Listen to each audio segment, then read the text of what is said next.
En Cali somos puro corazón por la cultura. Somos una ciudad que baila, que canta, que vive el arte y que vibra con sus festivales.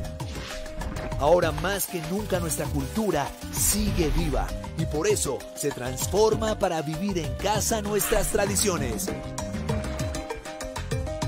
Conectemos nuestros corazones de salsa, de danza, cine, lectura, teatro, ballet, poesía, pacífico, feria y todo lo que nos hace vibrar de alegría, y conectémonos en familia con el sentir de nuestra cultura.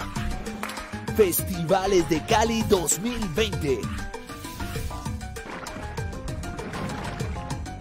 Con el corazón vivo, la cultura en casa.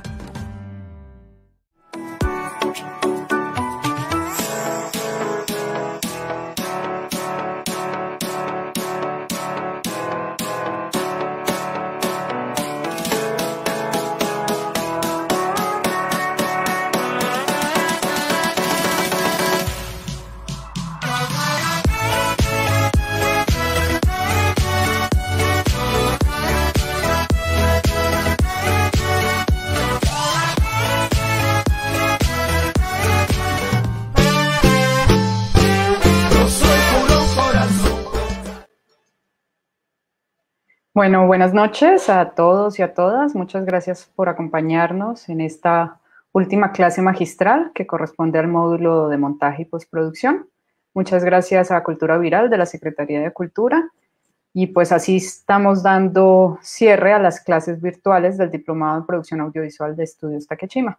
Hoy tenemos con nosotros a Mauricio Vergara, egresado de la Universidad del Valle, es montajista, realizador, productor y director de series documentales para televisión cultural, de documentales, películas.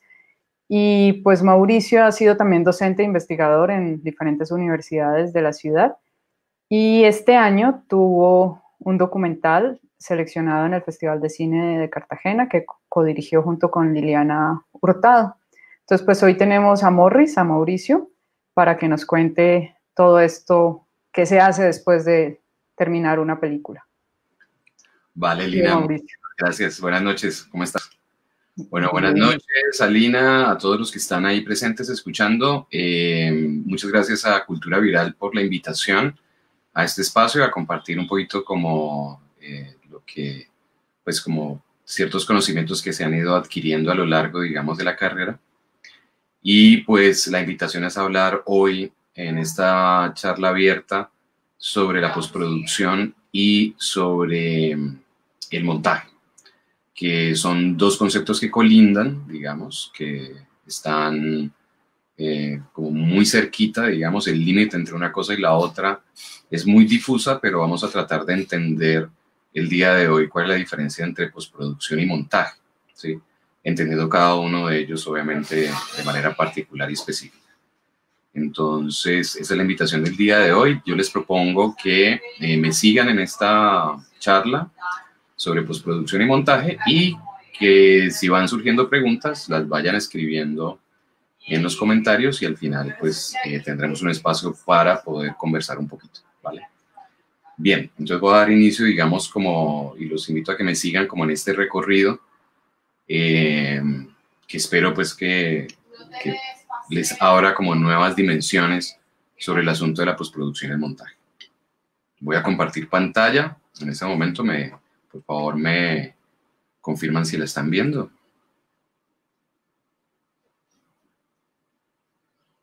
Bien. Entonces, la postproducción y el montaje, ¿no? Es un poco como la invitación del día de hoy. Como Lina dijo, y voy a redundar un poquito en esto, pero van a entenderlo por qué redundo en este asunto a lo largo de la exposición, y es un poquito como el recorrido, podríamos decir, errático que he tenido a lo largo de mi carrera profesional, ¿no? Cuando digo errático es porque pues, he estado en diferentes instancias, digamos, ¿no? Por un lado, hoy en día soy más reconocido como editor de películas, de largometrajes, de series de televisión, bueno, diferentes formatos. donde ahí aparecen algunos títulos, pues, de los más recientes como a los más lejanos, digamos. Pero también me he desempeñado, y de hecho lo primero que arranqué a hacer fue como realización de documentales, pero también he trabajado en la televisión, en programas de televisión, especialmente de televisión educativa y cultural, y además también he ejercido en los últimos 16 años como docente universitario, lo que me ha permitido reflexionar sobre todos estos asuntos. Entonces, ese camino un poco errático, quiero decir, porque yo empecé a editar más por una necesidad propia de necesitar como ingerir sobre, tener como una participación más activa en los documentales que yo mismo realizaba en ese momento de la postproducción. Entonces empecé a meterme con la edición para jugar con el material y experimentar ciertas cosas que a veces me daba vergüenza pedirle a los editores de turno, porque a veces creía además que no me iban a entender lo que les estaba pidiendo. Entonces me fui metiendo por la edición, pero luego eso me catapultó, por decirlo así, sin yo proponérmelo, digamos, a convertirme en editor. Pero seguí produciendo también y seguí dirigiendo y todo esto, todo ese camino precisamente hace parte como de esta reflexión, sobre todo cuando lleguemos al momento del montaje, ¿vale? Entonces vamos a hablar primero de la postproducción, ubicándola dentro del flujo de trabajo de una producción audiovisual, ¿no? Es decir, una producción audiovisual normalmente tiene un flujo de trabajo que es muy importante, digamos, tenerlo en cuenta y vamos a ir entendiendo la importancia, digamos, de este flujo de trabajo para entender los asuntos que quiero compartirles. Entonces tenemos el desarrollo primero, la fase de desarrollo, digamos como estas 5 etapas, digamos, de la producción audiovisual. Está la fase de desarrollo, donde pues es donde se escribe el guión o en el caso de un documental se hace la investigación y se plantea el proyecto. Hasta que ya hay un proyecto, ese proyecto en ficción vendría a ser un guión, y el proyecto documental, en el caso del documental o cualquiera, digamos, si es otro tipo de formato, un programa de televisión también, la construcción de un formato. Luego viene la preproducción, que es el momento en el que se empieza ya como a construirla, a buscar la manera de llevar a cabo ese proyecto, a buscar los recursos, el talento humano, los recursos físicos, para luego ya poder llevarlo a cabo en la producción y luego pasar propiamente a la postproducción y terminar en la distribución, ¿no? Entonces esas son como las 5 etapas, digamos, de la producción audiovisual. La mayoría de veces cuando uno piensa en producción audiovisual piensa en la producción y la postproducción, digamos, es muy claro, pero eso está acompañado, digamos, de estas otras fases que son muy importantes para poder llevar bien a cabo el trabajo. Por ejemplo, el de la distribución, ¿no? O sea, pensar cuáles van a ser las pantallas donde va a ser visto, digamos, nuestra producción, ¿no? ¿Quién es nuestra audiencia, ¿no? ¿A quién nos estamos dirigiendo? Y eso en parte se piensa, es uno de los elementos que se piensan en la postproducción, pero que deberían de pensarse desde la fase de desarrollo. Es decir, esas 5 etapas están íntimamente relacionadas y ya volveremos sobre ello, ¿okay? Pero entonces vamos a entrar a la postproducción, que yo creo que entrando por esa puerta vamos a entendernos mejor, ¿no? No por el lado del montaje, que es un poco más complejo. Entonces, desde la postproducción, ¿qué podemos decir? Que también tiene unas etapas de trabajo y también las he dividido en 5, aunque cada una de ellas las he subdividido como en 2 grandes fases, ¿no? Obviamente el flujo de trabajo, todo flujo de trabajo de cualquier producción y todo el flujo de trabajo de cualquier etapa específica de una producción dependen muchísimo del tipo de producción que estamos llevando a cabo, ¿no? Entonces, este es un esquema muy general que se aplica, digamos, en términos generales, en cualquier flujo de trabajo, pero, claro, depende del tipo de formato, del tipo de producción, que algunas cosas pueden moverse, pero en términos generales pasaríamos como por estas etapas. Entonces, tenemos una primera etapa, que es la de clasificación, y sincronización, ¿sí? O sea, la de organizar el material. Es decir, una vez ya está rodado el material, en el caso en que se haya rodado material, porque hay producciones hoy en día, por ejemplo, que trabajan con material encontrado, ¿no? Eso que llaman metraje encontrado o found footage. Entonces, en ese caso se trabajaría con material que ya fue, y ahí el trabajo, digamos, de producción arrancaría casi que colindando con la postproducción, que sería el de elegir de ese material que se va a utilizar. Bueno, pero aquí en esta primera fase, en un flujo de trabajo normal, pues donde se haya grabado, entonces empieza con la clasificación del material. Normalmente cuando terminamos de rodar una película, no importa si es corta, terminamos con mucho más material del que va a terminar en la línea de edición o en el corte final. Entonces, ese material hay que clasificarlo porque en esa organización no nos vamos a perder, digamos, durante la construcción de la pieza audiovisual. Y cuando se graba de manera no sincrónica, o sea, con tecnología diferente, la imagen y el sonido, que es como suele pasar profesionalmente, o sea, que la cámara solamente captura la imagen y el sonido queda grabado a través de otro dispositivo, pues entonces viene la famosa fase de la sincronización, sincronizar la imagen, que es un archivo, con el sonido, que es otro archivo, y que empalme para que haya el famoso lip sync o sincronía de labios. Luego, normalmente esta fase, bueno, eso dependiendo también del tipo de producción, de los costos, del presupuesto que haya, normalmente esta fase la hace un asistente de edición, digamos. Pero si no hay plata para eso, pues la hace la misma persona, obviamente. Luego pasamos a otra etapa, digamos, que es la de visualización y selección del material, ¿no? Entonces, esta etapa es la más larga de todas las 5 etapas, porque en la sala de edición lo que empieza a hacerse es a revisar el material y a verlo absolutamente todo, para poder elegir las tomas y los fragmentos de esas tomas que sirven, ¿no? Durante esa visualización se va haciendo esa selección y al mismo tiempo se va revisando y reconstruyendo o haciendo el guión de edición, ¿no? En el sentido en que, pues, por ejemplo, en la ficción, que es el marco que nos reúne a todos esta vez, pues, vamos a centrar en la ficción especialmente, puede ser que haya, claro, hay un guión literario en un principio, ese guión literario puede haberse convertido en un storyboard o en un guión técnico, que es un tema que hablaremos ya el día de mañana, pero en la sala de edición ese guión, pues digamos, literario y ese guión técnico puede cambiar, ¿sí? Tiene la facultad de cambiar y por lo general cambia, ¿sí? En mi experiencia no he tenido la primera película que tal como se pensó en un principio y como se rodó, así fue el corte final. Siempre hay un cambio, siempre hay, no uno, sino muchos cambios a lo largo de la película. Y esos cambios se realizan durante la edición. Entonces,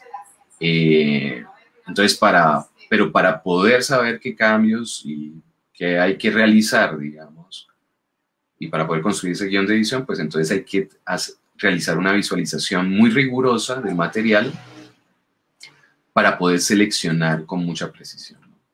Esa selección se hace con varios criterios, ¿no? Esa selección se hace con criterios tanto técnicos como de contenido, ¿no? Técnicos como, por ejemplo, la actuación, los movimientos de cámara, básicamente, digamos, son mayoritariamente, en la mayoría de los casos, esos son como los 2 factores, ¿no? Como técnico, ya sea de la cámara o del sonido también, de que entró un ruido o algo así, entonces cortaron la toma, obviamente no sirve, pero también por la interpretación de la actuación, ¿no? O sea, cuál de las tomas es más convincente o más potente la actuación, ¿sí? Entonces, uno empieza como a elegir, digamos, a partir de esos criterios. Luego viene ya la edición propiamente. La palabra edición hace parte, es un elemento dentro de la postproducción, ¿sí?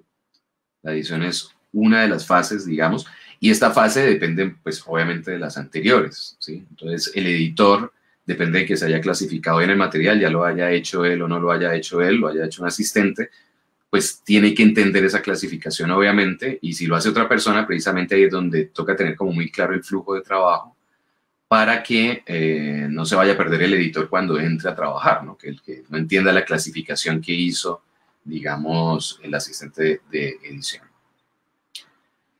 Y la visualización, dependiendo del tipo de proyecto, también la puede hacer el editor directamente. Por ejemplo, en un largo la hace el editor obviamente para comprender y para poder proponer, digamos, si va a haber una propuesta obviamente de guión de edición. Tiene que conocer como el material, pero en otros flujos de trabajo, como por ejemplo en la televisión, esa visualización la realizan los loggers, ¿sí? El logging que significa como, viene del log, de trozo, ¿no? En inglés. Y es trocear, ¿no? Precisamente, o sea, seleccionar trozos grandes para que el editor ya empiece a afinar. Entonces, por ejemplo, en la televisión, que es un trabajo muy rápido, donde pues ya el formato está creado desde la fase de desarrollo y a partir de allí todo el mundo tiene que obedecer a ese formato que ya se creó en un principio. Entonces, aquí no hay mucho que proponer, sino que lo que hay que es trabajar para que ese formato que se ha planteado en un inicio del proyecto, del flujo de trabajo, o sea, en la fase de desarrollo, se cumpla. Y entonces, en ese caso, como ya hay un formato cerrado, creado, que no tiene muchas posibilidades de juego y que se espera que no tenga muchas posibilidades de juego, sino que se cumpla tal cual como se ha planeado, entonces, en ese caso, en esta fase de visualización, se puede contratar un logger o un equipo de loggers para que hagan esa visualización y ellos ya saben con qué criterio van a hacer esa selección, que el criterio está dicho en la Biblia del formato, o sea, que está escrito de la fase de desarrollo, y el editor entra a hacer lo suyo. Ahora, en una producción de una película, el editor hace la visualización para poder entender la película y poder hacer una propuesta de guión de edición, y luego viene una serie de ciclos entre editar y evaluar, en donde esto es el más largo, ¿no? O sea, donde se va de la edición a la evaluación, nuevamente a la edición y nuevamente a la evaluación, y eso puede durar, dependiendo del tipo de película, un buen tiempo, ¿no? Y ahí es donde se empieza a hablar de los famosos cortes. Primer corte, segundo corte de la película, tercer corte de la película. Cuando se habla de corte significa que ya se editó una vez, que ya es el segundo corte, o sea, que ya es la segunda edición y que por lo tanto ya pasó por una evaluación que pueden llevar a cabo diferentes personas. Normalmente esas evaluaciones se van complejizando. Primero empieza con, digamos, el editor y el director. Ellos mismos evalúan, digamos, como lo que va apareciendo. Luego puede entrar el productor, por ejemplo, que ha sido como una forma de trabajo que he tenido que vivir varias veces, ¿no? Entonces entra el productor, él entra, mira, después, o sea, que ya ve el segundo corte y entonces opina, se hace una mesa redonda con el director, con el editor, se toman decisiones, vuelve otra vez a sala de edición, se hace un tercer corte, y luego unos invitados que pueden ser amigos del director, otros directores, gente de la industria, el director de fotografía de la película, en fin, digamos, gente de confianza, y eso puede terminar en grupos focales finalmente, ¿no? Y hasta que alguien decide, el que tenga que decidir, que el corte se cierra, ¿no? Esa decisión la puede tomar o el director o el productor, dependiendo del caso, dependiendo del tipo de película que se esté trabajando. Si es una película de industria, normalmente el que tiene la última palabra sobre el corte es el productor, no el director.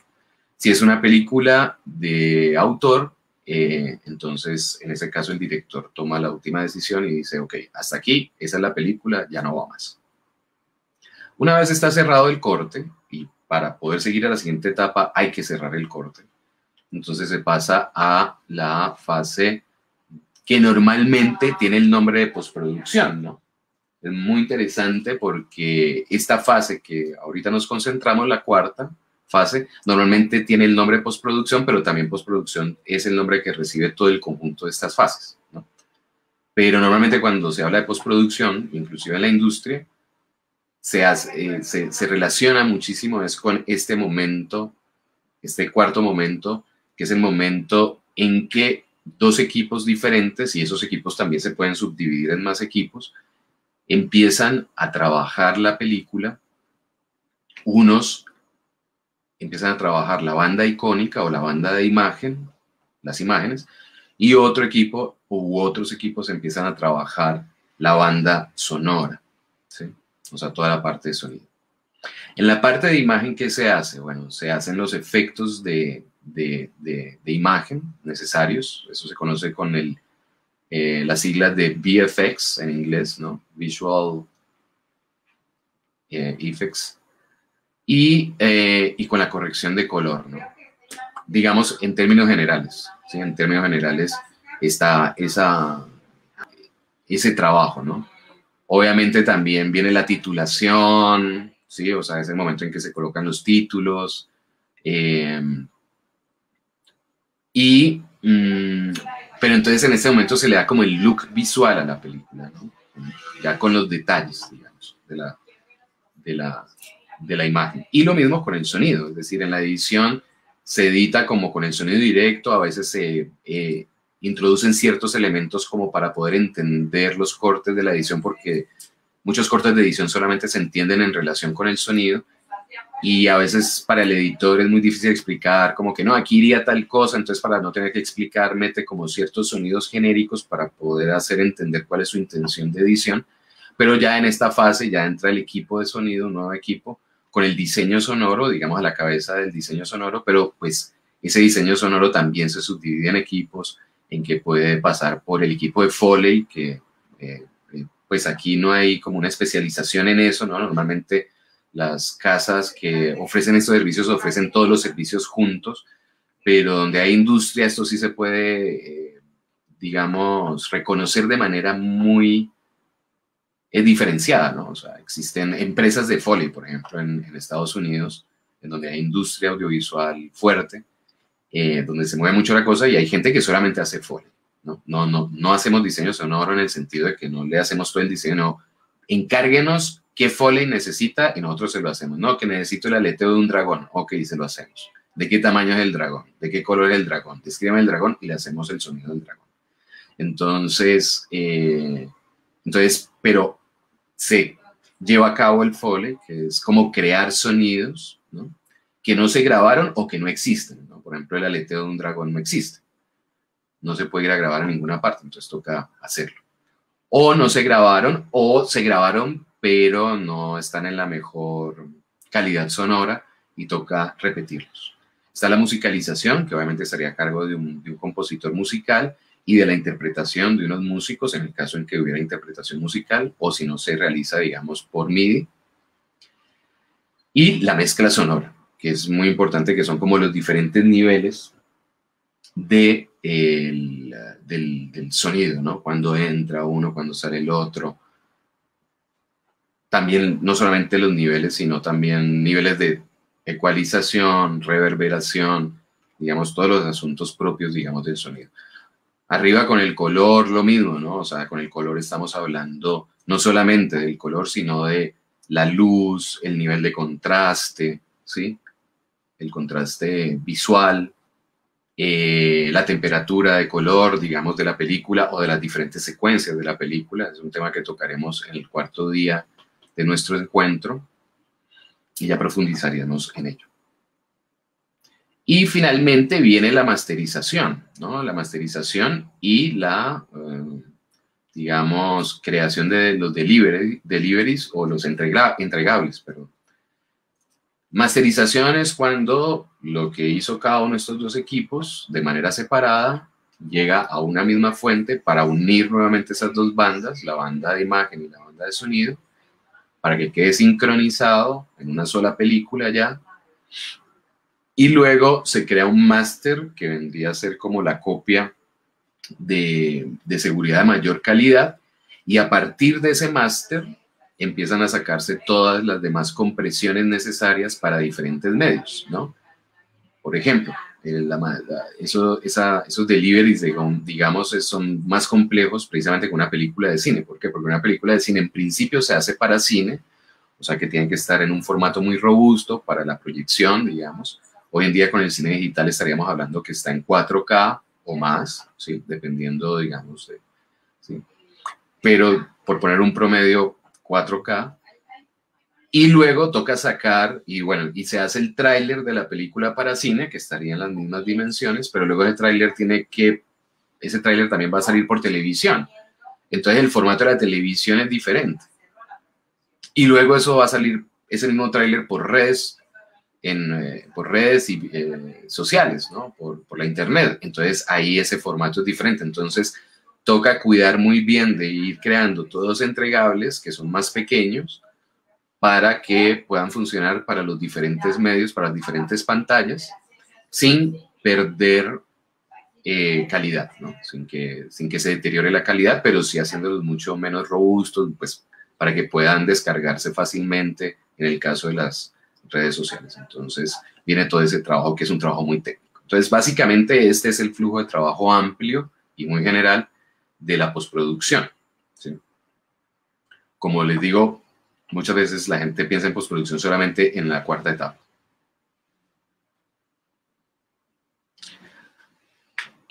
Entonces, eso, digamos, es la postproducción en términos generales como flujo de trabajo, pero eso todavía no define del todo a la postproducción, ¿sí?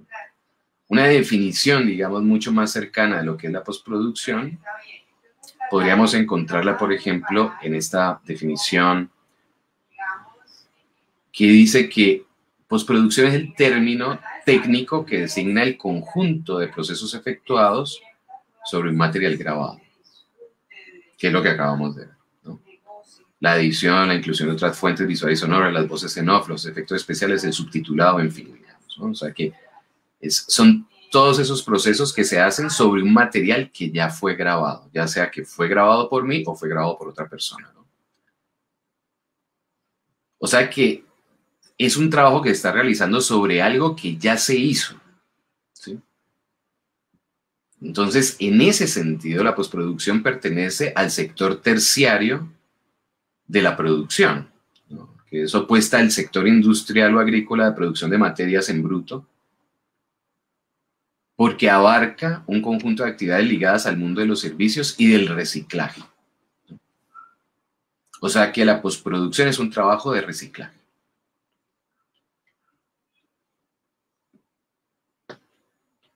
Y, digamos, me gusta cuando empiezo, digamos, a preguntarme cómo definir algo, porque eso nos va acercando como a terrenos creativos interesantes, ¿sí?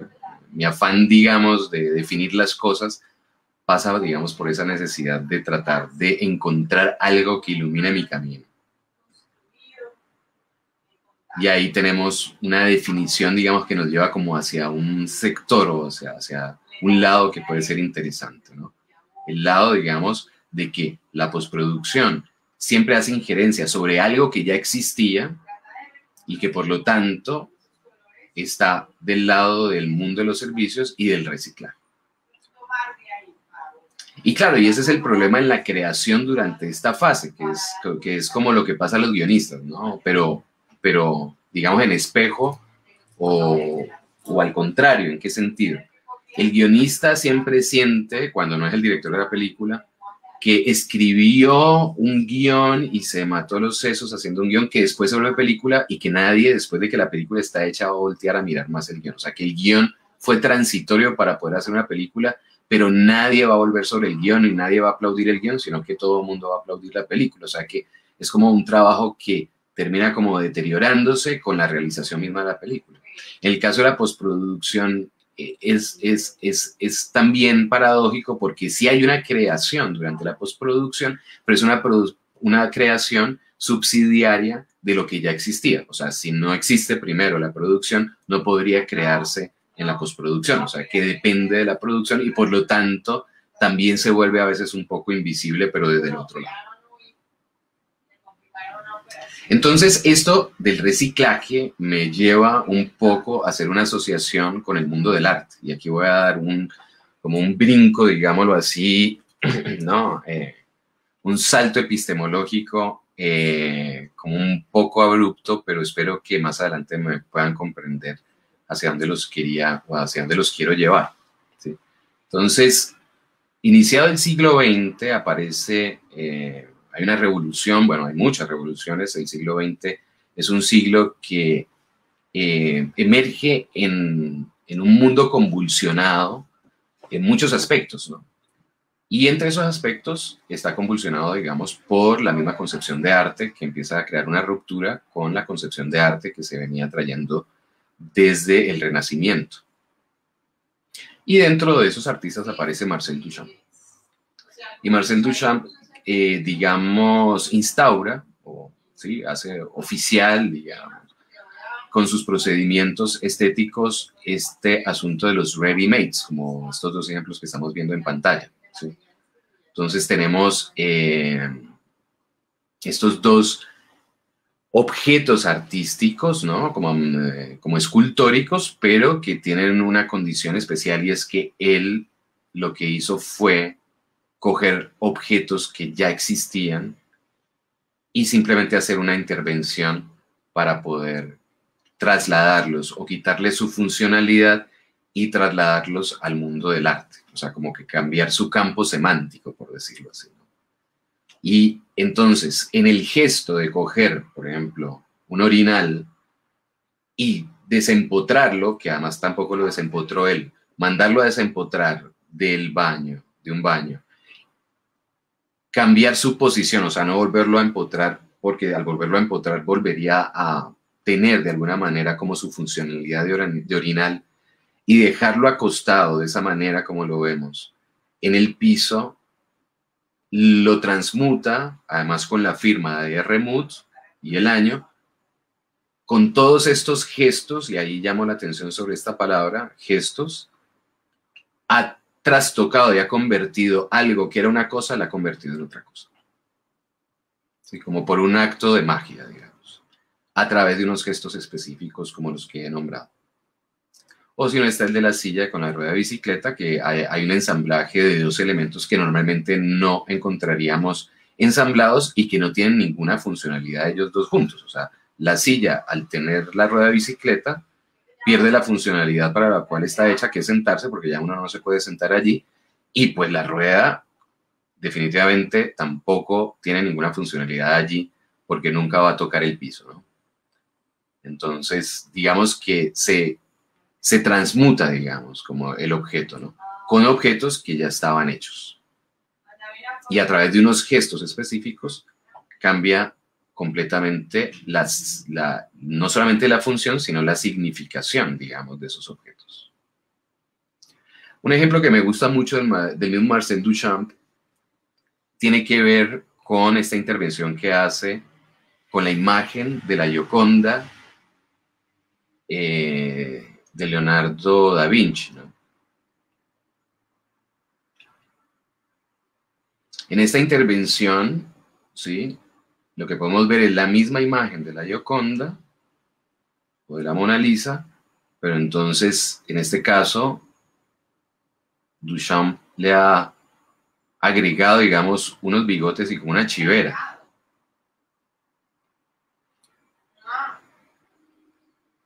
Y además de eso, en la parte inferior le ha colocado un título, que son unas siglas, que son LHOOQ. ¿Sí?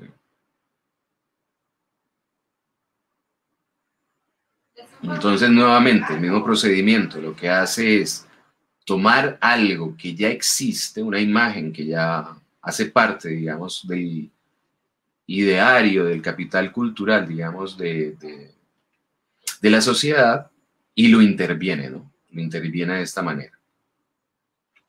Estas siglas, obviamente, pues Duchamp es francés, entonces estas siglas leídas en francés vendrían a sonar algo así, yo no soy francófono, como el LHOOQ,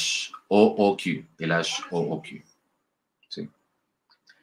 Y dicho muy rápidamente, parece que construyeron una frase, il de ella, Asho, como tiene, ¿sí? Il HOOQ, ¿sí? Il HOOQ, que traduce algo así como ella tiene el culo caliente, algo así. Y ahí hace, digamos, un gesto, como una intervención. Entonces, claro, ha transmutado completamente con esta intervención y ha cambiado la significación original de la Gioconda. Y entonces ahí es donde aparecen los gestos, justamente. Esta palabra gestos estoy llamando la atención porque en la postproducción y en la edición se utiliza mucho esto de los gestos para la construcción de sentido en la postproducción. ¿Ok? Entonces, pero ya lo vamos a entender más adelante.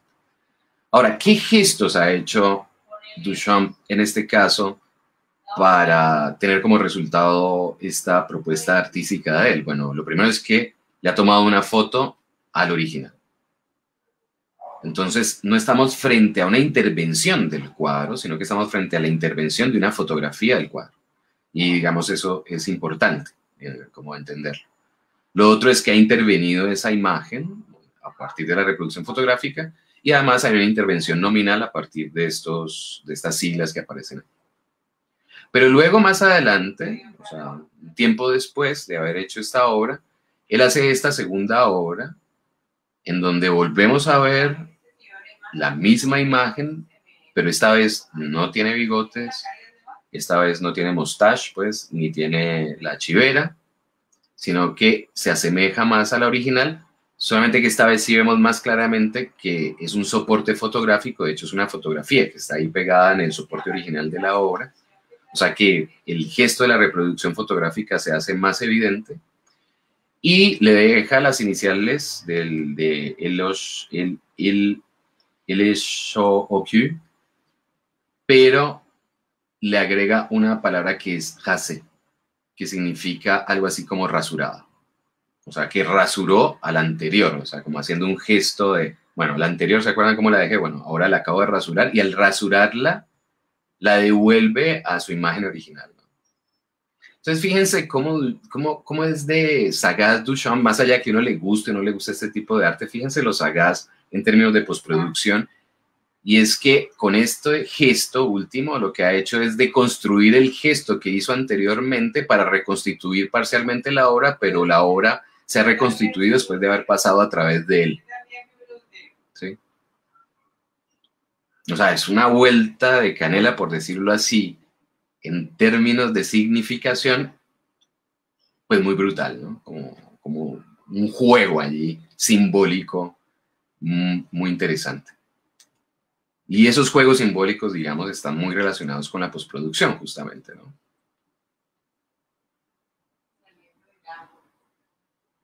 Vamos a ver la postproducción en la cultura popular contemporánea, ¿sí? Para hacer un salto así de Duchamp. Entonces, este salto se llama de Duchamp al meme. Nota que los memes son exactamente lo mismo, un ejercicio de postproducción, ¿no? Vamos a tomar este ejemplo. El jueves 3 de septiembre del 2019, El Espectador tituló "Dato erróneo de Duque al referirse al papel de Estados Unidos en la independencia de Colombia". Me imagino que todos recuerdan ese momento, ¿no? Que cuando el presidente estaba en un evento aquí en Colombia con el secretario de Estado de Estados Unidos, le agradeció, ¿no? A él en representación de Estados Unidos por el apoyo que los padres fundadores de Estados Unidos habían dado y que había sido un apoyo crucial para la independencia de Colombia hace 200 años. ¿Sí? Entonces, bueno, y eso ahí mismo, puff, ¿no? Se disparó. Como que, ¿de qué está hablando este tipo? El presidente, pues. Y entonces, claro, aparecieron rápidamente los memes que son una de las maneras, digamos, de significación o resignificación, justamente. Entonces, ahí está el papel de la postproducción, resignifica algo que aparece así, no originalmente, como siempre había aparecido en la prensa tradicional, y de pronto entonces aparece el meme. ¿Y el meme cómo se construye? Pues bueno, ok, primero que todo el meme tiene un protagonista. Ese protagonista es el presidente Iván Duque. Entonces, para el meme se saca la imagen de Iván Duque. Ahora, ¿qué imagen de Iván Duque saco para mi meme? ¿Sí? Entonces, claro, podría ser la misma de la prensa o puede ser otra en donde de pronto tenga un gesto que me parezca más prudente para el mensaje que quiero decir, ¿no? Entonces, ahí es donde viene lo de la selección que les decía en las fases, digamos, de la postproducción, ¿no? O sea, ok, tengo una idea ya. Vamos a llevarla a cabo. Ahora, ¿cómo lo ensamblo esa idea en un meme? Entonces, ¿quién es el protagonista de este este asunto, digamos, de esta noticia, de esta situación, digamos, de este malentendido, bueno, el presidente Duque. Entonces, por lo tanto, necesito una imagen del presidente Duque, pero ¿qué imagen del presidente? Porque existen muchas imágenes. Entonces, el que hizo este meme no es mío, de hecho yo no hago memes, pero eligió esta. Y como podemos ver en esa elección, es respetuosa, digamos, pero hay un signo en el gesto de la cara de Duque, ¿no? O sea, en donde no está como en su perfil más, ¿cómo llamarlo? Como más mandatario, más seguro, sino como con una mirada y un gesto como de duda, ¿no? Como de, ¿sí? Con la boca abierta. Bueno, en fin, como los elementos que podemos ver en esa imagen. Bueno, pero ¿qué más le puedo poner a esa imagen de Duque para hacer referencia a esto? Entonces, al que creó este meme se le ocurrió un cuadro, ¿sí? Donde vemos a Abraham Lincoln, que es una figura icónica, ¿no? Abraham Lincoln, digamos, es como que mayoritariamente la gente vería una imagen de Abraham Lincoln con esta barba tan característica y podría identificar, ok, ese es Abraham Lincoln, ¿no? Además porque todas las imágenes simbólicas de Estados Unidos, pues los mismos Estados Unidos se han encargado, digamos, de difundir a lo largo de la historia del cine, justamente, y del audiovisual, ¿no? Entonces, pues todos hemos visto, aunque sea en un documental o en una película, pues Abraham Lincoln, ya sea personificado por Daniel Day-Lewis, o ya sea en la estatua, pues, en las estatuas de Abraham Lincoln, digamos, en documentales.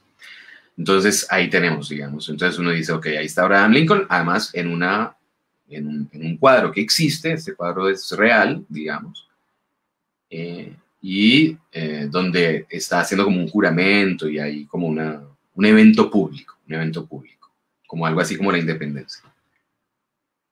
Pero ahora está asociado con la cara de Duque. ¿Pero qué más? Bueno, quizás lo otro que necesito no lo puedo decir en imagen, sino que necesito recurrir a la palabra. Entonces viene un texto que dice Abraham Lincoln en las Corralejas de Sincelejo en 1823. Claro, que es una mentira, obviamente, ¿no?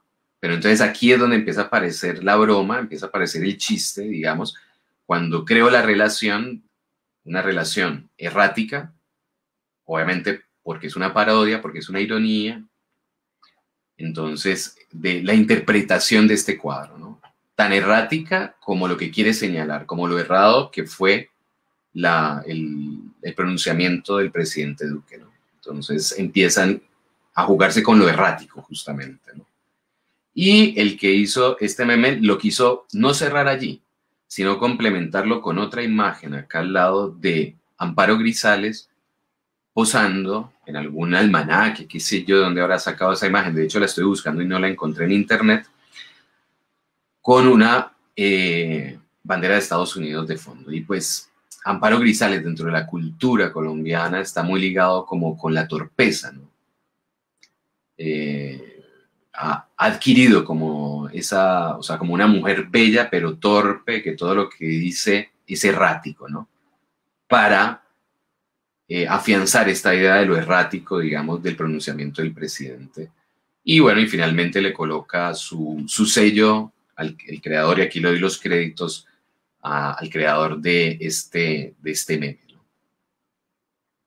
Como pueden ver, el que hace un meme no crea nada de la nada, sino que lo que hace es ensamblar y reciclar cosas que ya existen, imágenes que ya existen, con otras imágenes que ya existen, imágenes que hacen referencia a otras imágenes, por ejemplo a los Simpson, los famosos memes que hacen referencia a los Simpson o a otro tipo de series de televisión, que obviamente al traerlos al meme pues vienen con toda esa carga, digamos, de su fuente original, pero transmutado, digamos, por la situación específica que se está señalando, y a veces con una frase o una palabra o un conjunto de palabras que anclan, digamos, el mensaje, ¿no? Para cerrar el sentido, digamos, de lo que se quiere decir, digamos. Entonces aquí está la manera graciosa, digamos, de hacer el mismo señalamiento que hizo el espectador, pero trayendo imágenes, y esas imágenes además traen consigo ya una carga de sentido, ¿no? O sea, Amparo Grisales llega aquí con su carga de sentido. La persona que no sea colombiana y no sepa quién es Amparo Grisales no va a entender qué hace esa mujer bonita ahí, ¿no? O sea, simplemente va a ver la mujer bonita y de pronto va a relacionar la situación con lo de la bandera de Estados Unidos, hasta allí. Pero dice, bueno, ¿pero por qué? ¿Una modelo? Están relacionando a Duque con una modelo. Pero para el que conoce a Amparo Grisales y la puede identificar, pues entonces puede derivar que la asociación que se está haciendo es de capacidad intelectual. Ahí está. Entonces, ahí el salto de Duchamp al meme. Okay. Entonces, de acuerdo con todo lo anterior, el editor elige lo que ya ha sido producido, ya sea original de una película, o ya sea de cosas que ya existen, o la combinación de las dos cosas. También hay películas, por ejemplo, que trabajan con esos dos niveles, ¿no? Por ejemplo, para mencionar películas famosas o conocidas, bueno, tanto de aquí, de Colombia, como del exterior, ¿no? Por ejemplo, cuando a uno le dicen, cuando uno ve Rodrigo de No Futuro y le dicen, no, es que esos chicos que ahí actúan y que además es como casi que evidente, no son actores actuando de pelados de la comuna, sino que son pelados de la comuna. Esa carga de que sean actores naturales que se están actuando a sí mismos, entra a la película. ¿Sí me hago entender? O sea, como que es algo que también recoge la película y que uno no puede pensar que sería lo mismo hacer esa película con actores profesionales haciendo que hacerla de esta manera, porque precisamente ese gesto, en este caso, ese gesto del director de traer a esos pelados con sus verdaderas marcas, con sus verdaderas huellas, con su verdadera forma de hablar, donde no se están actuando, en el sentido en que no se están fingiendo, pues eso entra también como un capital dentro de la película, un capital de sentido, ¿sí? Pero hay películas, ya hablando más de la postproducción, que traen imágenes de la realidad. Por ejemplo, JFK de Oliver Stone, ¿no? Es una película que es una reconstrucción sobre cómo mataron a John F. Kennedy, para los que no la han visto, y es una ficción actuada por, se me acaba de olvidar el nombre del actor principal, bueno, un actor muy popular en los años 80 y 90, luego me lo recuerdan, pero en medio de la película, que es una ficción, hay imágenes documentales del momento del asesinato de JFK. Entonces, cuando se traen esas imágenes que son reales, obviamente vienen no solamente como una imagen más, sino con toda esa carga, además porque son imágenes pues muy conocidas por el público en general, obviamente, por la magnitud del evento. Lo mismo, si hiciéramos una película sobre la violencia en Colombia y de pronto aparecen imágenes de noticieros reales, como por ejemplo en el caso de Yo Soy Otro, una película que tuve el honor de editar de Oscar Campo. Entonces, dentro del flujo de la ficción, que todo es una ficción, de pronto se filtran con la excusa, digamos, de que son imágenes que aparecen en la televisión, se filtran imágenes de la realidad y traer eso, digamos, como un gesto de montaje, pues obviamente crea una nueva significación dentro de la película. O sea, que cambia completamente la lectura que podemos hacer de la película si están esas imágenes a que si no están esas imágenes, ¿sí? Y así, y pueden haber muchos otros ejemplos, digamos, por ese estilo. Entonces, el editor elige lo que ya ha sido producido. Ese gesto desde la perspectiva de Duchamp es homologable a la producción. Es decir, para Duchamp, volviendo con Duchamp, lo que en sus gestos hacía artísticamente y lo que también dijo en algunos casos de manera ya explícita, es que la postproducción, entendida como este ready-made, ya de trabajar con cosas ya hechas, ¿no? Que es el nombre que recibe en el mundo del arte, digamos, como sus propuestas artísticas, sus piezas artísticas, es una manera de producción, pero eso toma mayor dimensión y mayor importancia en la era digital cuando aparece la misma noción de prosumer, ¿no? Que prosumer, como ustedes saben, es la combinación de producer y consumer, o sea, de productor y de consumidor en inglés. Y entonces se hace una conjunción de esos dos elementos, producción y consumo, y se crea una sola noción que es la del productor consumidor, ¿no? Que es, digamos, lo que aparece o lo que posibilita, digamos, las nuevas lógicas digitales, y es que nosotros consumimos imágenes, pero también podemos, y mucha gente lo hace, producir nuevas imágenes con esas imágenes que consumimos, como lo hacen los que hacen memes, ¿sí? O como hacemos también cuando nos tomamos una foto y después empezamos a filtrarla y a ponerle un filtro y luego ponerle una etiqueta y luego ponerle o un montaje, ¿no?, de postproducción, ahí, digamos, consumimos y producimos al mismo tiempo, y entonces entramos dentro de un círculo en que elegimos y fabricamos a partir de esa perspectiva de Duchamp. Y por eso creo que, y fíjense que Duchamp aparece justamente cuando está empezando el cine, ¿no? Cuando el cine todavía ni siquiera se habla de postproducción, cuando el cine todavía era más un asunto de grabar y tomar imágenes de la realidad en un solo plano, y luego se empieza a sofisticar precisamente esos procedimientos en el cine, que es la primera expresión audiovisual, y se empiezan a sofisticar, pero ya Duchamp había desde el arte, digamos, como indicado como un camino posible de pensar y que hoy nos cobra mucho sentido y que cobra mayor sentido en la era digital. Y que ya no es exclusivo, pues, de profesionales, sino que cualquier persona lo puede hacer, ¿no?, con sus tecnologías móviles. Yo creo que hasta allí nos hemos adentrado perfectamente en el universo de la postproducción. Yo creo que en esa primera parte, digamos, queda como clara la postproducción, pero entonces la pregunta es, ¿y qué con el montaje? ¿Qué el montaje, cuál es la diferencia con el montaje? Porque uno podría perfectamente como recuperar todo esto que hemos hablado ya y emularlo con el montaje, pensar que, bueno, pues esa podría ser la misma definición del montaje. Y efectivamente podría ser exactamente la misma. Es decir, en el montaje también hablamos de flujos de trabajo, en el montaje también hablamos de un proceso, de la construcción en un proceso, de la construcción de sentidos a través de ese proceso. Pero entonces, si es lo mismo, es la pregunta, y si no es lo mismo, entonces, ¿cuál es la diferencia, digamos, con el montaje? Bueno, la palabra montaje, primero que todo, no es una palabra tan técnica, ¿no? Entonces, esa sería como la primera diferencia. El montaje es un concepto. Es un concepto. De hecho, lo voy a decir hoy, me atrevería a decir que no existen montajistas, existe el montaje. ¿Sí? Y eso va en detrimento de como yo me he presentado muchas veces, pero como uno sigue aprendiendo toda la vida, pues entonces puede ser que me arrepienta y me corrija de lo que he dicho antes, ¿no? Entonces, existe el montaje más no el montajista. Podría ser, ¿no? No estoy diciendo que sea así, pero podría ser. Ya vamos a entender por qué digo lo que digo. Bien, primero que todo, lo que les digo, no es una palabra técnica, ¿sí? De hecho, nadie dice en el mundo profesional, bueno, vamos a entrar a la etapa de montaje. No, a la etapa de postproducción. Eso es clarísimo, ¿sí?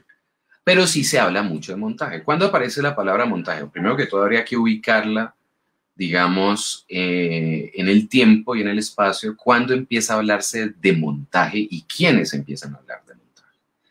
Bueno, de montaje en sí mismo se empieza a hablar, bueno, desde muy temprano. Eisenstein empieza a hablar de montaje, ¿no? Eisenstein es el primer gran teórico del montaje y uno de los grandes padres del cine, que desarrolló su cine mayoritariamente en la ex Unión Soviética, ¿sí? Pero también hizo películas en sus temporales exilios, y bueno, y películas que no se concluyeron, como la película que llevó a cabo en México, que vio a México y que nunca se terminó de ensamblar, digamos. Por ahí circula, pero son versiones, digamos, que se ensamblaron post-mortem, digamos, que dicen que, pues, de acuerdo, siguiendo los lineamientos de Eisenstein, que tenían sus apuntes, pero, pues, digamos, él nunca finalizó realmente esa película, pero bueno. Y obviamente ahí se habla de montaje, pero en la industria de Estados Unidos, del cine de Estados Unidos, que es donde más se desarrolla como industria, obviamente, pues con Hollywood a la cabeza, digamos, no se hablaba de montaje, sino que los norteamericanos empiezan a escuchar o a entender este concepto del montaje. Ya Einstein, estamos hablando de los años 20, 30, 40, ¿no? O sea, primera mitad del siglo XX. Los norteamericanos la empiezan a entender y a acuñar hacia los años 70, ¿no? Que también es un momento de revolución, ¿no? De revoluciones en muchos aspectos, ¿no? Y artísticos también. De hecho, si en la primera mitad del siglo XX están situadas las vanguardias, en la segunda mitad del siglo XX están situadas las posvanguardias, ¿no? Y ahí es que empieza la palabra montaje a volverse más popular y los norteamericanos la escuchan gracias a que los franceses la salvan, ¿sí? Es decir, el parche de Jean-Luc Godard, ¿cierto?, empieza a rescatar esta idea del montaje que está muy de la mano con el cine de autor.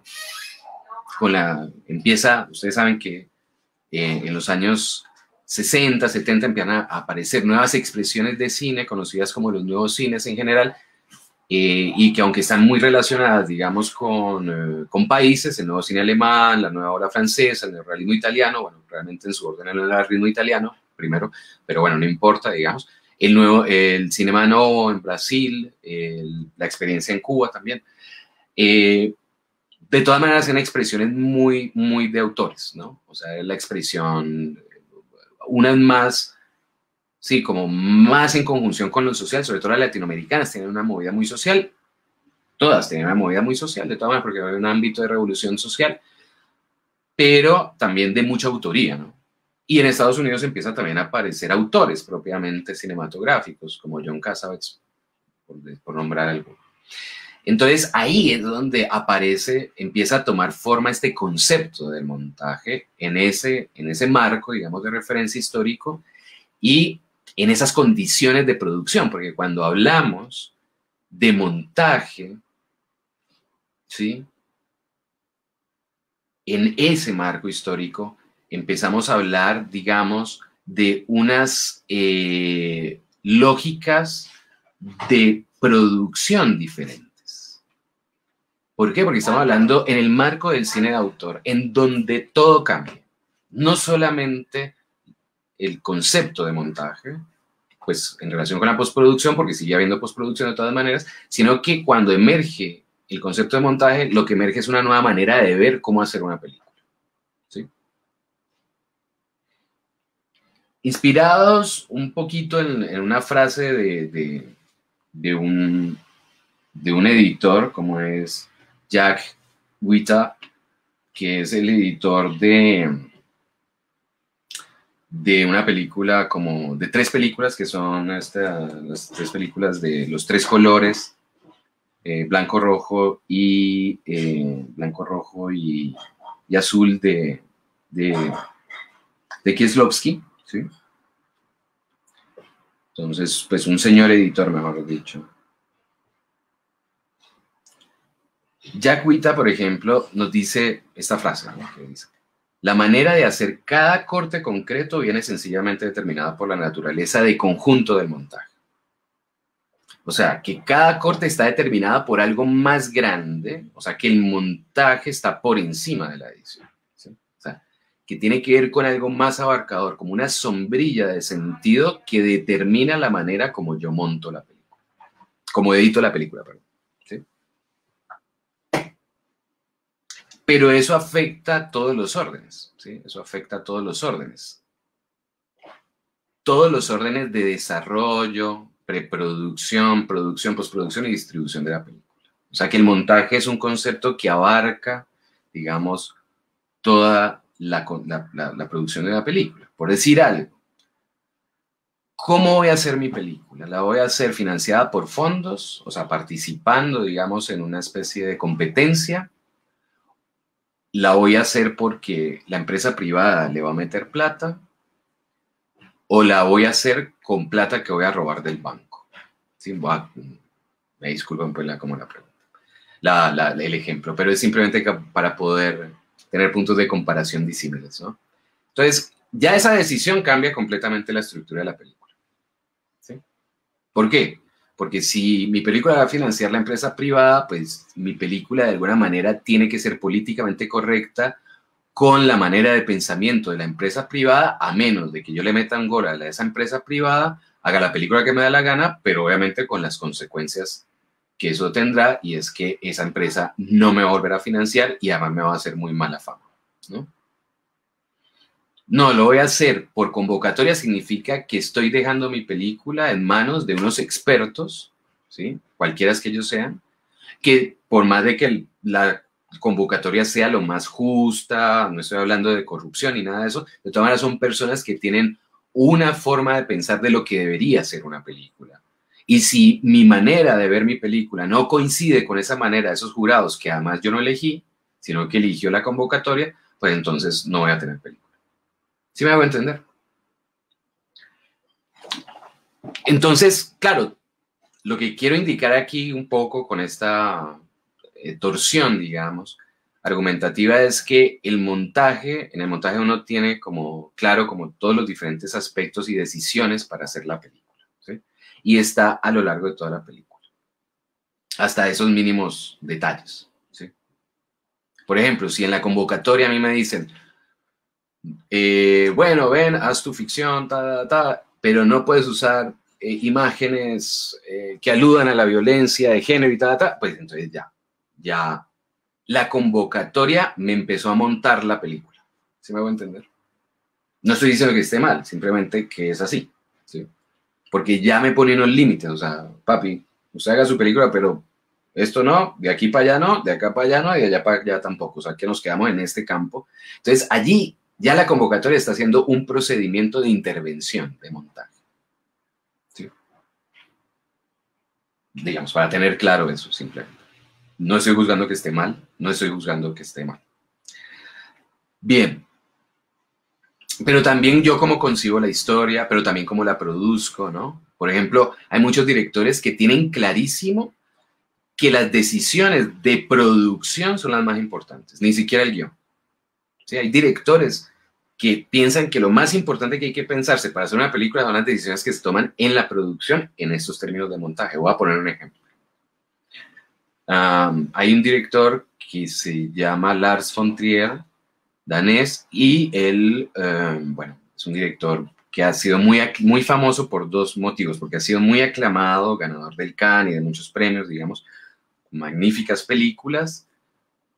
2, sus películas son, digamos, raras. 3, tocan temas escabrosos. Y 4, el tipo mismo es, digamos, como escabroso, por decirlo así, y es para nada políticamente correcto, y entonces eso le ha merecido, digamos, como ser expulsado de ciertos espacios. Por ejemplo, él está vetado en Cannes. Está vetado por un comentario que hizo. Entonces, él, cuando fue a hacer la película Dogville, actuada por Nicole Kidman, él decide que toda la película que pasa en un pueblo en el guión, ese pueblo lo van a recrear en un estudio. Entonces, primera decisión de producción, si me hago entender. O sea, no tiene nada que ver con el guión. El guión dice en un pueblo, y de hecho, sí, cuando lo vemos entendemos que es un pueblo, pero realmente lo que estamos viendo es un estudio. Además, se ve el estudio. ¿Por qué? Porque él decide que no es que van a utilizar un estudio como lo utiliza normalmente Hollywood, es decir, construyendo un pueblo dentro del estudio, sino que el estudio va a seguir siendo un estudio en donde simplemente con unas cintas y con unos letreros se va a identificar desde un punto de vista cenital que de aquí a aquí es la casa de Sutanito, esta es la casa de Sutanito, esta es la huerta de Sutanito, esta es la farmacia y tal, pero simplemente son señales con palabras, con letras que dice Joe's House, bueno, en fin, ¿sí? Y eso se ve de un punto de vista cenital desde el principio de la película. Entonces es como que no hay paredes, no hay nada. Y la gente finge pasar por puertas como si abriera una puerta, pero no hay puerta y toda esta cosa. Me dice, pero qué locura. Uno podría en principio decir, ay, qué maravilla, está chocoloco, ¿no? Es qué creativo, pero no, esto va mucho más allá, digamos. Y es que él decide que va a grabar en invierno. O sea que dentro del estudio pueden grabar, pero afuera es pleno invierno. O sea que está nevando menos tantos grados, bajo cero, y por lo tanto los actores ni el equipo pueden salir a respirar ni a fumarse un cigarrillo como normalmente lo harían si se graba en verano. Normalmente se graba en verano, en primavera, ¿no? Pues porque me cansé del estudio, ¿no se imaginan ustedes todo un día durante 3 meses dentro de un estudio, ¿sí? Viviendo en un estudio con otra gente, ¿sí? Pues se enzorra uno, ¿no? Se enzorra uno.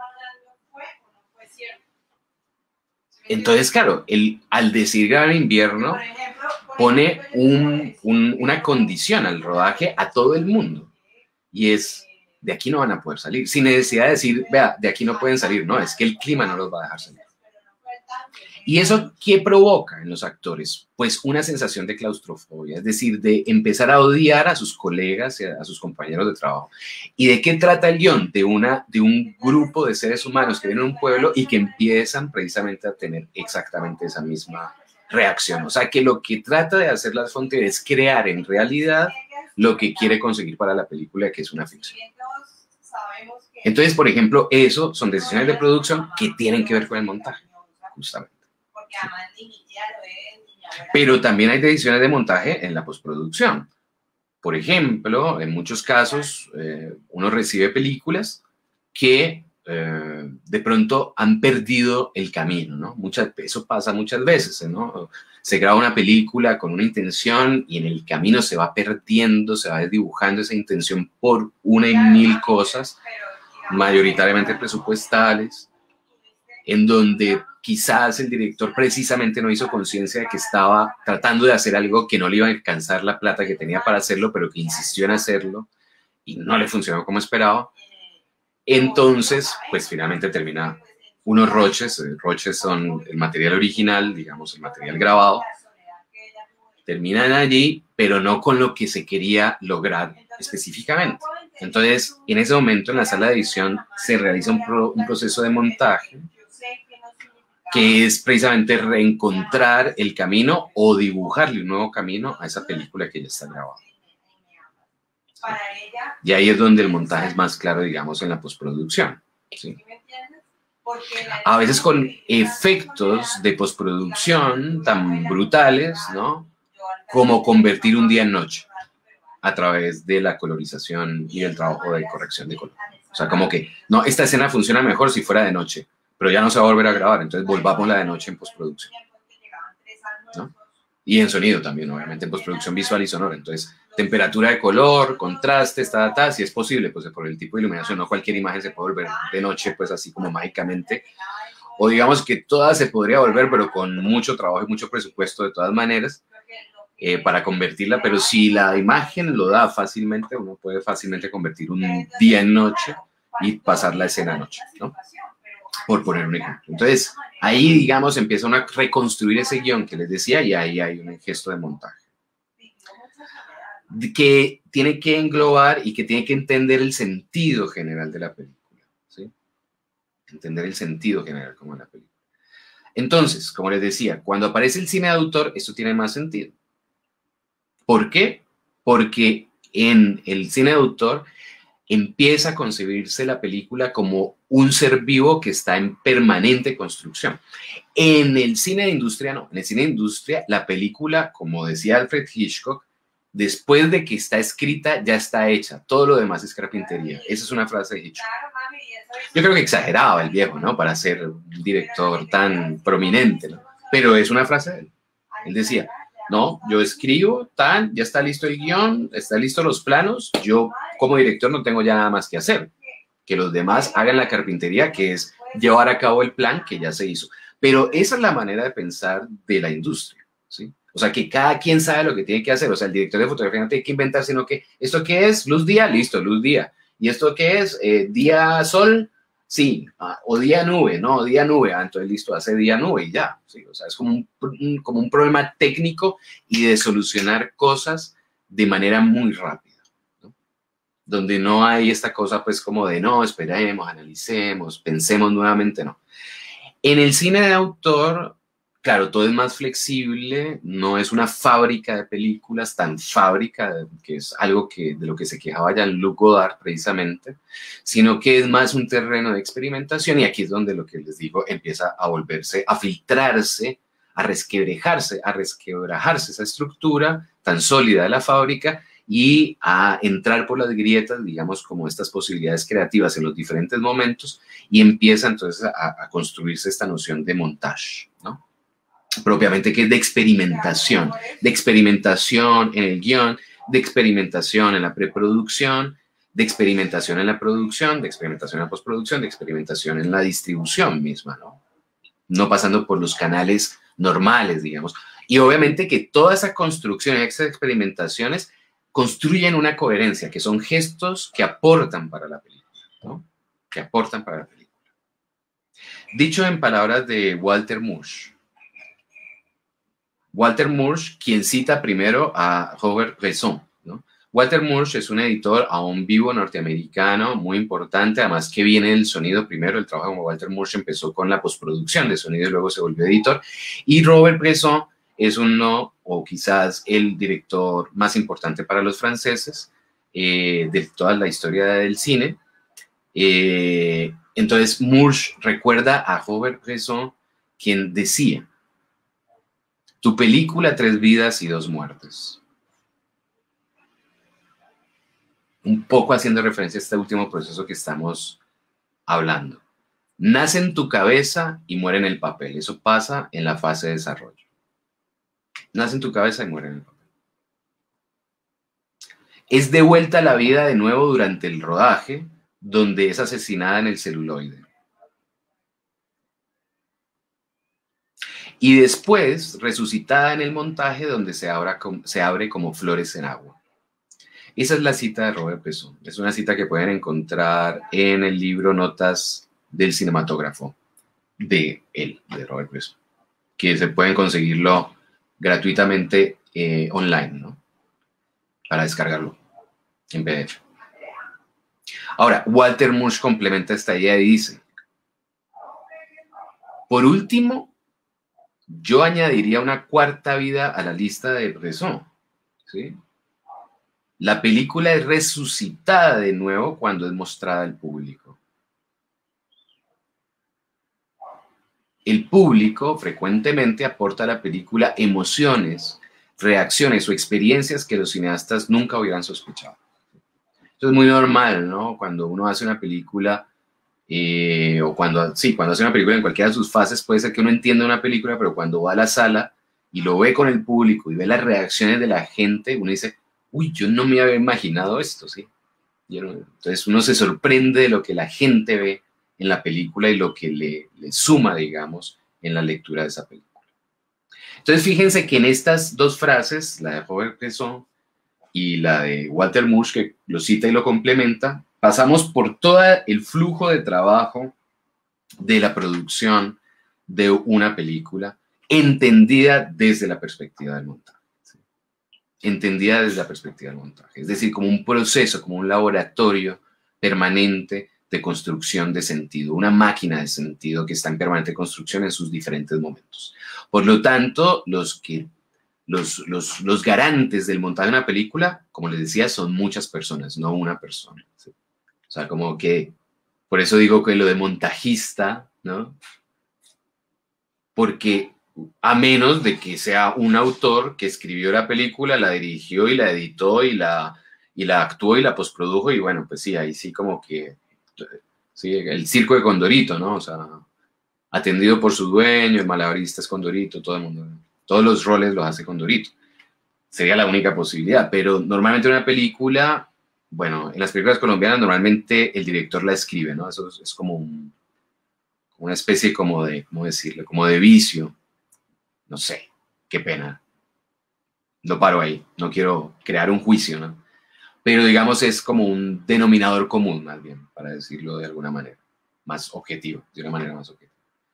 Pero normalmente esos oficios están, pues, también como separados, ¿no? E inclusive hay directores que escriben el guión, pero que se basan en un libro, ¿no? Por ejemplo, ahí también tenemos un ejercicio de ready-made, por decirlo así. Si yo me inspiro en un libro para hacer una película, pues estoy haciendo una adaptación, pues ahí hay un trabajo de transmutación de algo que originalmente era otra cosa, una novela. Entonces, bueno, pero está el director, pero luego está el editor y también está obviamente el director de fotografía, que de todas maneras está al servicio de la dirección, que le da línea, pero pues que van confluyendo todos los trabajos y van aportando como a esa construcción de montaje. Ahora, hay directores muy tiránicos, como es el caso de Lars von Trier, en que crea, digamos, cosas como decisiones tan específicas y tan concretas que es imposible salirse del juego, de las coordenadas de juego que él mismo ha creado.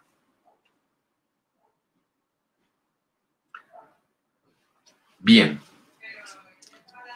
Entonces, al principio les dije que pues yo había, en mi trasegar profesional, había caminado como por diferentes de estos roles, ¿no? Empecé, hoy en día soy conocido en la postproducción, pero estuve en la producción y he estado y sigo estando en la producción, en una gran época, ¿no? Pero he vuelto a la producción de documentales, es lo mío mayoritariamente, y por lo tanto, al estar en la producción, pues eso involucra la preproducción, obviamente la fase de desarrollo también, ¿sí? Además, también he estado encargado de producciones, digamos, de programas de televisión, ¿no? En otro formato, además, que también me permite como ver el panorama. Y hoy en día, con la última película que he codirigido con mi compañera, con Liliana Hurtado, pues hemos tenido que entrar precisamente a esta fase de distribución de la cual estoy en este momento aprendiendo muchísimo.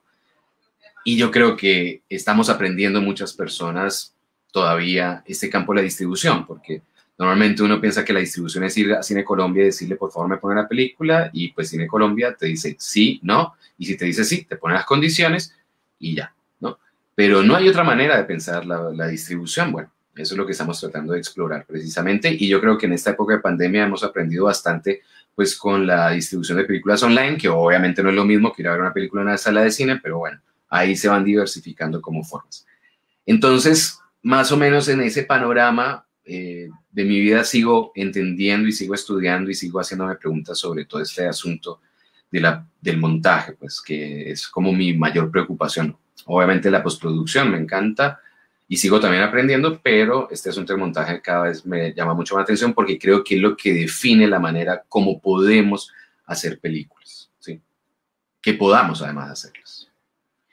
Vale, muchas gracias. Ahí queda mi correo electrónico, imagotaller@gmail.com, por si de pronto alguna de las personas que está presente quiere escribirme, y también porque me gustaría empezar como a tener encuentros y crear espacios con otras personas para seguir como hablando de estos temas. Entonces, bienvenidos como los mensajes que puedan escribirme o cosas que me quieran compartir, ¿vale? Entonces, muchas gracias por la atención. Espero que les haya inspirado algo, los haya puesto a pensar en algo como esta exposición introductoria sobre el asunto. Ya en los siguientes días con los participantes del taller, pues ya entraremos en minucias de la postproducción. Entonces, no sé si hay, vamos a ver si hay preguntas.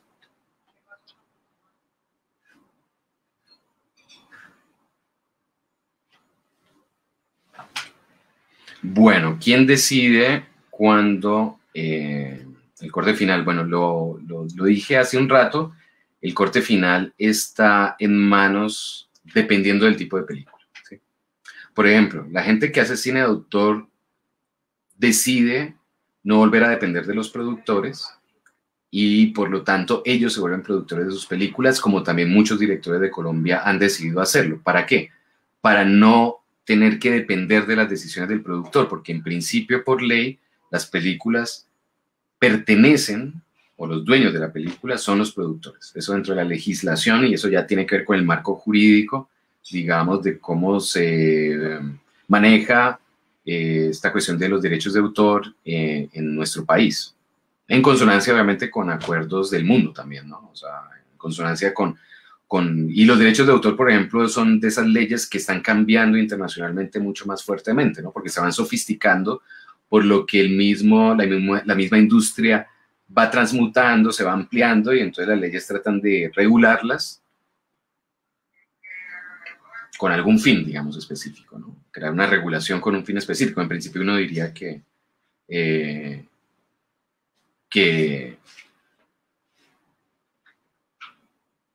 con una buena intención.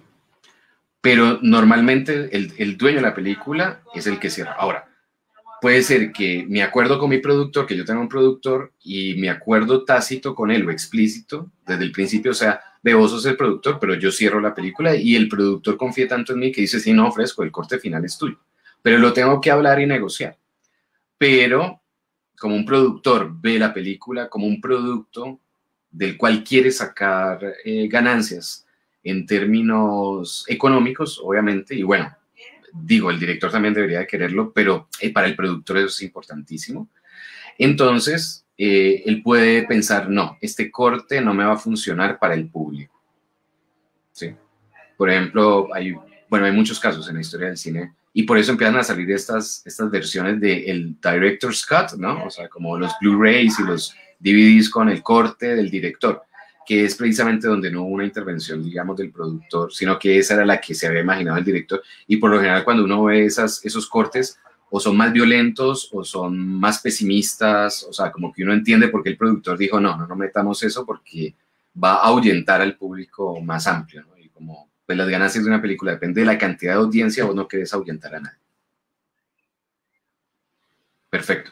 2 preguntas más porque se me fue el tiempo y qué pena con ustedes, pero yo no sé parar. Ivette Castillo dice, el guión impreso puede tener un gran valor al público o la película como tal ya deja del lado el guión. Sí, no, pues yo les devuelvo como la pregunta, ¿no? O sea, como que ¿cuántos de aquí van a la Librería Nacional o a una biblioteca a preguntar por un guión? ¿No? O sea, digo, normalmente a la gente que le interesan los guiones es a la gente que hace películas o que escribe películas. Claro, para poder ver cómo es el guión de Inglourious Basterds o cómo es el guión de Dogville o cómo es el guión de lo que sea, así como para tratar de aprender, ¿no? Como un proceso, como parte, pero yo no recuerdo a mi abuela diciéndome, uy, tengo el último guión de tal película, ¿no? O sea, como quiero decir, mi abuela, una persona que no trabaje en el medio, ¿no? O sea, que eso se vuelve como un producto, digamos, de mucho valor para un sector específico, para una audiencia específica, que son los que trabajan en cine, pero normalmente no para la gran audiencia, ¿no? O para ya cinéfilos, digamos, ¿no? Pero el valor para el público es la película. ¿Sí? Y si la película es basada en una novela, pues el libro, digamos, pero el guión no. Aunque conozco guionistas que precisamente están, por ejemplo, una colega muy querida, Adriana Villamizar, que ella es guionista, que da clases de guión en la Universidad Magdalena, que estuvo dando clases de guión aquí también en Cali y en Bogotá, pero hoy en día está en la Universidad Magdalena, y que ella es una defensora, obviamente, del guión y que precisamente está propendiendo porque el guión en sí mismo, más allá de la película, se convierta en un insumo cultural importante y está tratando de abrir espacios y de crear audiencias y públicos para leer guiones solamente, sin ver la película, o sea, como que el guión. Y de hecho, claro, tiene mucho sentido porque hay muchos guiones que nunca se llevan a la pantalla, o sea, hay muchos guiones frustrados. Existen más guiones que películas, obviamente, y en una proporción impresionante. Entonces, ¿qué hacer con esos guiones que nunca fueron premiados, que nunca obtuvieron un FDC, que nunca nadie quiso invertir en ese guión? ¿Quedan allí guardados, frustrados, o será que pueden tener una segunda oportunidad como guiones? ¿Sí? Ahora, esto de segunda oportunidad suena un poco como feo, pero pues sería así, ¿no? La última pregunta para cerrar, Carmen Adriana Arias. ¿Cuál es la diferencia entre edición y montaje? Uy, no, entonces, con esa pregunta me mataste porque entonces no fui claro en toda la hora y media en la que me rodé hablando, ¿no? Como que, ¿no? Hablé 1 hora y media y chao. Quiero preguntarte, ¿qué es la postproducción? No, mentiras. La diferencia entre edición y montaje. Bueno, que la edición es una fase de la postproducción y el montaje es un concepto que engloba toda la producción de la película, básicamente eso. Que la edición afecta al montaje, sí, y que la edición afecta al montaje, definitivamente, y que el montaje afecta a la edición también, o sea, que son recíprocamente se afectan, porque el montaje es mucho más amplio y tiene que ver con todas las decisiones que ya hablé en todas las etapas, digamos, de producción de la película. Bueno, muchas gracias Mauricio Morris por toda esta explicación sobre la última etapa que conlleva finalizar una película, un audiovisual. Bueno, así culminamos las clases magistrales del Diplomado en Producción Audiovisual de Estudios Takeshima, pero los invitamos el próximo lunes a las 6:30 aquí mismo en el espacio de Cultura Viral a una charla con la directora de GEDA Colombia. Va a ser sobre derechos de autor en el audiovisual, entonces pues muy importante que nos acompañen ese día, lunes 6:30 aquí mismo en Cultura Viral. Y los invitamos a seguir también las redes de Estudios Takeshima, tenemos Twitter, Instagram, Facebook, porque tenemos tanto capacitaciones como eventos en audiovisuales y música, El próximo lunes también empezamos el diplomado en estudios musicales integrales para todos los músicos, para todo el público en general. Es gratuito, va a ser por Facebook Live, así que síganos, busquen nuestras redes y conéctense con este diplomado que vamos a tener desde el sonido, desde lo básico del sonido hasta producción musical. Diplomado en estudios musicales integrales. Y pues muchas gracias de nuevo a Cultura Viral. Nos seguimos viendo por aquí. Gracias a todos por acompañarnos y buenas noches. Chao, Mauricio. Chao, muchas gracias.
En Cali somos puro corazón por la cultura. Somos una ciudad que baila, que canta, que vive el arte y que vibra con sus festivales. Ahora más que nunca nuestra cultura sigue viva y por eso se transforma para vivir en casa nuestras tradiciones. Conectemos nuestros corazones de salsa, de danza, cine, lectura, teatro, ballet, poesía, pacífico, feria y todo lo que nos hace vibrar de alegría y conectémonos en familia con el sentir de nuestra cultura. Festivales de Cali 2020. Con el corazón vivo, la cultura en casa.